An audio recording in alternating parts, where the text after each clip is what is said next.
Now to give you a recap, you were all thinking of 5 digits. You had yours, inad natin lahat yan. And this is the sum, 121,324.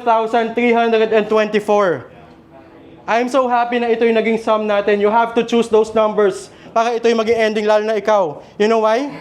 I have a prediction. Actually, meron akong three-no na paper kanina. Nasaan yun? Ikaw yung nakakuha. Ayun yung paper. Okay? Hand it to him. Oh my God. No. 121,324. Halika dito. No. 121,324. Open it up and show it to them kung ano nakasulat dyan. No. Pakita mo. Ladies and gentlemen, 121,324. Palakpakan naman natin siya. Galing.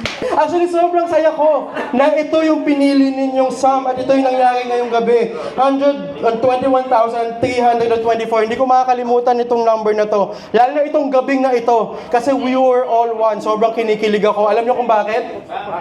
Because you were all thinking today's date. Today is December 13, 2024. Once again, I am Justin Vignon. Enjoy the rest of the evening. Good night. Burn him.